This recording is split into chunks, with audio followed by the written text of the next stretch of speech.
Sig Sauer, Sig Sauer i Sig Sauer. Dwa z nich to repliki z serii Sig Air, jeden to ich palny odpowiednik. Czy kiedykolwiek zastanawialiście się, jak wierne są repliki airsoftowe? Jako osoby łączące dwie pasje, airsoft i strzelectwo, postaramy się Wam to pokazać.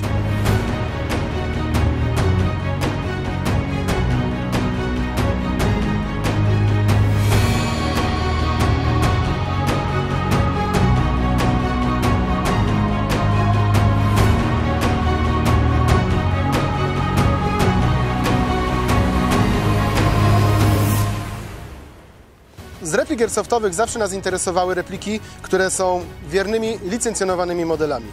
Sprawdzaliśmy zwymiarowanie, wagę, jak się trzyma, jak strzela, jak się przeładowuje, czy manual jest taki sam. To nas najbardziej interesuje w replikach airsoftowych. Postaramy się Wam to pokazać na przykładach, zestawiając je nie tylko tego Sig Sauera. Inne repliki również z ich palnymi odpowiednikami.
Specjalnie dla Was, na potrzeby tego filmu, przyjrzeliśmy się tym replikom z bardzo bliska, ponieważ nie jesteśmy w stanie na pierwszy rzut oka, z odległości, ocenić, który to oryginał, które to replika. W niektórych sytuacjach oświetlenie zdradzi na przykład, tak jak w przypadku tej pistoletu, który trzymam w lewej ręce, że różni się odcień zamka. Natomiast w innym świetle tej różnicy nie zauważycie. Dopiero po kilku dniach przygotowywania się do tego materiału jesteśmy w stanie niemalże bezbłędnie od razu ocenić, która to replika, a który to oryginalny pistolet. Zacznijmy od wiatrówki. Materiał, z jakiego wykonany jest szkielet, jest najdalej od oryginału. Zamek również pokryty jest farbą w stopniu wyraźnie pokazującym, że jest po prostu pomalowany. Kolor, odcień z bliska najdalej odstaje od palnego oryginału. Od razu co się rzuca w oczy, okno wyrzutnika łusek jest nieco mniejsze niż w palnym i w replice airsoftowej. Materiał, z jakiego wykonany jest szkielet, jest bardziej wizualnie plastikowy. Zamek jest również pokryty bardziej wizualnie farbą niż jest to w przypadku repliki airsoftowej. Przy chwycie brakuje oczka na smycz. Chwyt jest praktycznie taki jak w palnym odpowiedniku, jednak jest odrobinę masywniejszy, szczególnie w linii osi pistoletu. Oznaczenia są inne niż w palnym odpowiedniku. Jest to zdecydowanie bardziej po prostu wiatrówka, która jest bardzo blisko palnego odpowiednika, jednak jest to po prostu wiatrówka. Jeśli chodzi o funkcjonowanie, zamek nie ma pełnego ruchu. Zresztą widać, jak to wygląda w środku. Funkcjonowanie, nie trzeba przeładować go, żeby oddać strzał. Cały czas spust jest aktywny. Bezpiecznik działa w ten sposób, że spust dalej jest aktywny, jednak po prostu nie zostanie oddany strzał. Wiatrówka również posiada blowback, jednak w przeciwieństwie do repliki airsoftowej zamek nie zostanie z tyłu w przypadku końca amunicji, czyli śrutu. Z manipulatorów czynny jest właściwie bezpiecznik. Zaczask zamka jest niefunkcjonalny, zamek nie zostaje z tyłu. Replikę rozbieramy w ten sam sposób, co broń palną. Prawie w ten sam sposób. Magazynek w niczym nie przypomina palnego odpowiednika. Tak naprawdę prawdziwym magazynkiem jest ta oto część. Pozostała jest funkcjonalnym elementem, ale jakby tylko i wyłącznie w strukturze wiatrówki. Co jest fajne, zarówno w wiatrówce, jak i replice, od przodu lufa zewnętrzna posiada imitację gwintu. Brak jest imitacji pazura wyciągu naboju, a także indykatora obecności naboju w komorze. Wiatrówka pojawiła się na rynku jako pierwsza. Sig Sauer od razu ją reklamował jako broń treningową.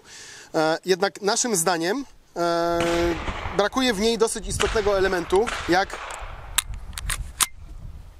reset spustu, który tutaj kompletnie nie funkcjonuje.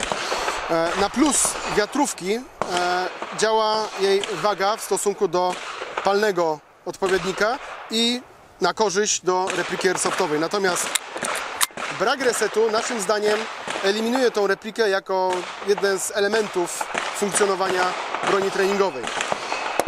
Replika airsoftowa wykonana jest znacznie bliżej oryginałowi. Materiał i kolor, z jakiego wykonany jest szkielet, jest niemal identyczny. Zamek ma nieco inny odcień, jednak materiał, jakim jest pokryty, no, jest zdecydowanie bliższy palnemu. Od przodu tak samo na lufie zewnętrznej wyraźna jest imitacja gwintu. Oznaczenia są znacznie bliższe oryginałowi. Manipulatory wszystkie są funkcjonalne, czyli bezpiecznik. Zamek zostaje z tyłu, można go zrzucić. W momencie, kiedy bezpiecznik jest podniesiony, spust nie funkcjonuje. Na plus repliki airsoftowej działa funkcjonowanie. Aby oddać strzał, należy odciągnąć zamek do tyłu, czyli przeładować. Zamek ma praktycznie pełny zakres ruchu. No, jedyne co, to oczywiście zamek jest dużo lżejszy, działa z mniejszym oporem, wobec czego, no ale to jest replika airsoftowa i wiadomo, że musiałaby być dużo silniejsza sprężyna, aby opór był porównywalny. Co nas zaskoczyło, to waga repliki w sklepach airsoftowych podawana jest jako bliska oryginałowi, jednak po wzięciu repliki do ręki, nawet z magazynkiem, no jest ona znacznie lżejsza niż palny odpowiednik. Lufa zewnętrzna jest najdłuższa w całym tym zestawieniu. Nie wiedzieć czemu, ponieważ nie odpowiada ona za parametry repliki. Po czym odróżnić replikę od oryginału? Zewnętrznie na pewno widać od środka lufę wewnętrzną 6 mm. Manipulatory są w odrobinę innym kształcie. Również w trakcie użytkowania dużo bardziej ściera się farba.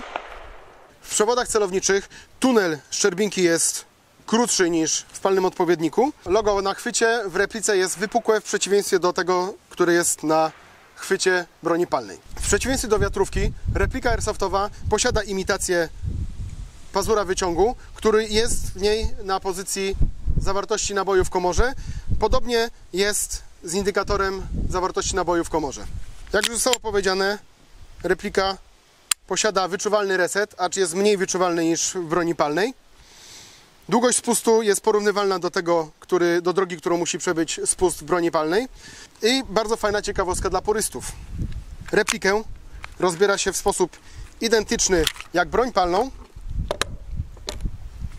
Co więcej, w taki sam sposób wyciąga się mechanizm spustowy. Drobna różnica jest również w skoku zamka. Jest on nieco krótszy od broni palnej. Kabura polskiego producenta Double Tap jest kompatybilna ze wszystkimi tymi pistoletami. Wiatrówka bez luzów. Replika. Ona chodzi najlżej. I bojowy odpowiednik. Kabura ma miejsce na latarkę, więc troszkę luzu zawsze będzie. Nie będzie odkryciem, żeby ocenić przeznaczenie danego pistoletu, będzie wyciągnięcie magazynku. Tu widać, jest to wiatrówka. Replika. Palny. Kolejne różnice, które od razu się rzucą w oczy po wzięciu repliki do ręki albo pistoletu. Ruch zamka, naciśnięcie spustu. Ruch zamka, naciśnięcie spustu i w końcu naciśnięcie spustu. Dodatkową różnicą jest to, że w wiatrówce nie trzeba przeładowywać, żeby strzelić. Tu nie ma reakcji. Dopiero w tym momencie pada reakcja. To jest replika airsoftowa. No i dla osób bez doświadczenia z bronią palną nie ma reakcji, jest reakcja. Jeszcze jedną zasadniczą różnicą, jednak widoczną głównie po wyciągnięciu magazynka, jest wyważenie repliki bądź pistoletu. W palnym odpowiedniku zawsze zamek będzie ciążył i to nieważne, czy jest to Sig Sauer, czy jest to replika Glocka, czy jakiegokolwiek innego pistoletu. Zamek będzie zawsze ciążył. No tutaj akurat jest beczka i nachylenie. W replice airsoftowej tego nie będzie. Wiatrówka również ma cięższy zamek niż szkielet. W momencie, gdy włożymy magazynki, prawie się pomyliłem, pistolety leżą na jednym poziomie. W wyścigu zawartości repliki w replice w tym zestawieniu wygrywa zdecydowanie replika airsoftowa produkcji Vega Force Company dla Sig Sauer. Replika wygląda znacznie lepiej, jest lepiej wykonana, jeśli chodzi o detale, strzela bardzo dobrze. Prywatnie mogę powiedzieć, że to właśnie rewelacyjnie wykonana replika airsoftowa zdecydowała o tym, że do kolekcji broni nabyłem Sig Sauera M17. Nic innego nie pozostaje nam w tym momencie, jak zaprosić Was do artykułu na łamach wmasg.com. Tam znajdziecie więcej szczegółów technicznych na temat repliki airsoftowej i repliki wiatrówki, a także śledźcie nasz kanał YouTube.